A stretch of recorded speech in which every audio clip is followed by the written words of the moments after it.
Okay, All right, thank you. thank you. I apologize for not knowing the rules in here. Maybe I'll learn. Not a problem. Okay, Pat Heaster, OES report. I wouldn't want to get in the way of old dirt.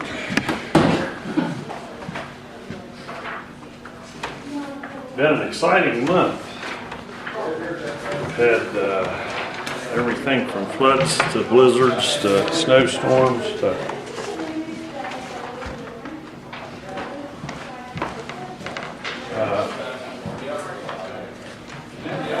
we started off the month, this from March 3rd to April 7th. The status of the trailer is active service. The mileage on the truck is 271. You'll notice we put 31 miles on the truck during the weather system we had. We've changed over from a brush fire season. We're into a brush fire season now, and it's just allows burning only from 5 in the evening till 7 in the morning, and if you light it, you bought it. We've had a couple interesting brush fires. Our rain level has regained itself from last month. We're up to just under a half an inch behind. The Middle Island Creek's still at normal winter pool. It will change over to summer pool here pretty quick. We're up a little bit. We've had quite a few events with the heavy rain and flooding. We experienced 12 inches of snowfall. We had at one point 1,127 residences without power.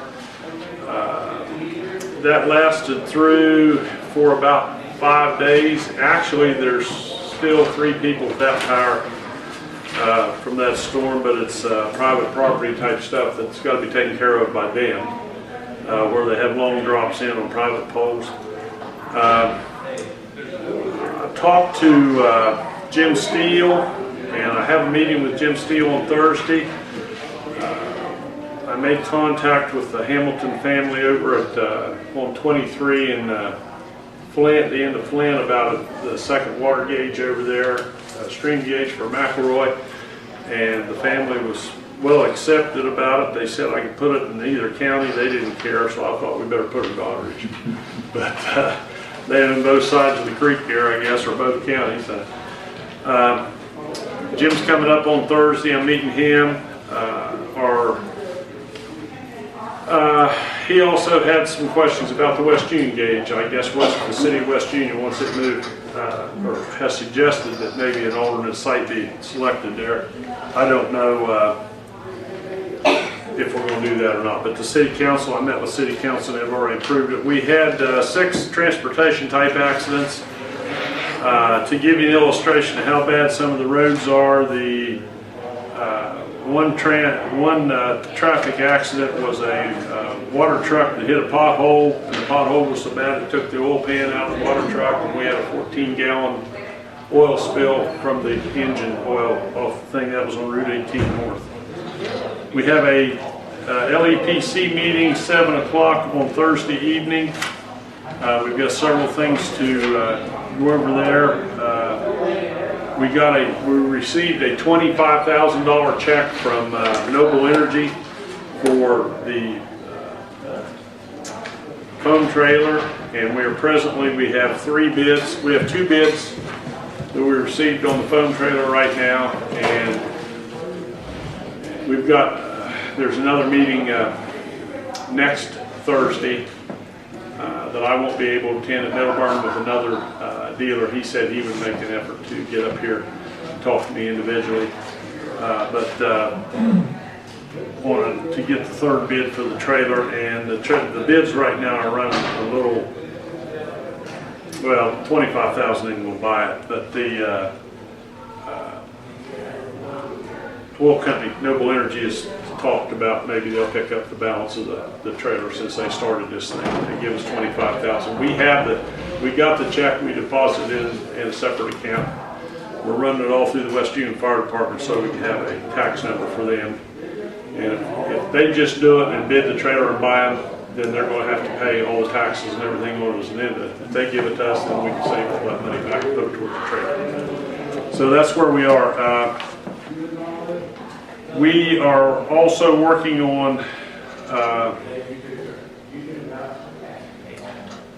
well, that really doesn't, we'll talk about that in the next meeting. It's not, all the LEPC meeting on Thursday night will take care of, we're going to discuss our radios, interoperable radios, and we've also got some local issues that different people brought up. We are looking at being a half-inch low now, and with summer coming on, I've had several calls about the stream conditions right now. The oil company's drawing out of the streams again, so I've contacted the state about getting the oil companies to pull back from their stream removal. They've been real good the last couple of years about, and I don't know if this is true or not. You know what I'm talking about. They back off in the summertime during the reason they back off, it's not because they want to back off, it's they can only withdraw when levels are a certain thing. Right. You were talking about, when I came in today, there were 5 water trucks pulled up at Rock Run. We lost 4.5 inches of water in 3 days at Rock Run, out of creek level. But then we're going back into a 2 to 3 inches of rain the next 2 days. We don't, that's going to vary a lot. And there's different points in the county where they have actually pulled back. Actually, they've got a pump setting at, one of the reasons they've got a pump setting at just above Rock Run. And that pump's pumping all the way across, and believe it or not, they're pumping that water all the way out Maxwell's Ridge. Yeah, and that pump, because I called about that, Pat, and I asked to see if they needed another water withdrawal permit. Yeah. And I was told no. Well, you can't tell if they're pumping when the water's low there. And what's nervous about that is the fact that it's upstream from the municipal water supply. Right. And they're pumping through up Lamplack, out the ridge, across the Dan Wellingses and on out the ridge. And they're using culverts to get across the roads and stuff. So I talked to the DNR on, what's today, Tuesday, last Thursday, Mr. Davis with Water Division, and he, same guy I talked to last year, and he's going to start they're going to start pushing on for the drawbacks and actually pull out a lot of these pump stations and stuff. Last year we got them to pull out 6, I think. And, I don't know if I had anything to do with it, but I'm going through the motions again this year. So, any questions? Oh, we had one injury during the storms. We had a boy got his knee blowed out, a tree limb hit him, knocked him over when they was clearing trees off the roads and stuff, and but we got good news back from him. It's just fluid, and he won't have to have surgery or anything. The insurance companies are taking care of it. We got in trouble with workers' comp over it, but other than that, that was our fault. So, any questions? I have Okay. pertaining to Shirley Volunteer Fire Department. Okay. That's Tyler County. It's Tyler County, but under mutual aid agreements, we've been trying to help them. They were down to one person at one time. Yeah. And drove a truck to church and everything, and Yeah. just lived with it. They're trying to rebuild down there. The rear end, the U-bolts on the spring on their truck, it was a Pierce dash. They had purchased it, and at the oil well fire, the rear end broke, turned sideways, and tore the whole bottom out of the tank, the pump, everything. Truck setting up Pierce, I saw it last week twice. They have had it replaced. They've got a truck right now that is a 3,000 gallon tanker that they're running in an interim until they can get another truck. I don't know if they're going to buy that truck, but they've got a loaner right now. They are in operation, and we have been trying to support them every way we can. We're on their mutual aid agreements. We go down Rock Run, and we can be in there just about as fast as Tyler County can get across with the road conditions they're dealing with. Okay, I got a question about their finances. How are they financed through Tyler Don't have a County? clue. You don't have a clue? They pretty much are on their own. I know when Middleburn's building burnt down there, they didn't have any support from the city, and all they had was their insurance money. I know we did a couple of big drives for them, took money down to them. But we've always tried to help them as much as we could. But Shirley's been kind of, I think they're out on their own, and we call them a bake sale department. They just love to do bake sales. You'd you weigh 400 pounds, you hang around that department too long, so. Well, I think the Daughters County Commission can contribute our fair share to that fire department. I do hear them every time the scanner goes off, and they come to Daughters County quite often. I do hear them.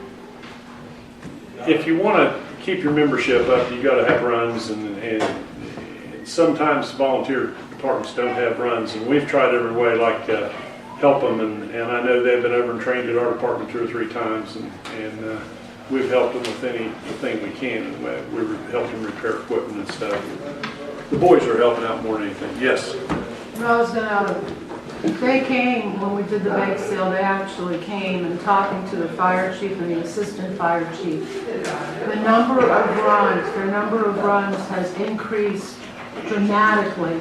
They also told us that they were getting more help from outside of Tyler County than they were from inside of Tyler County.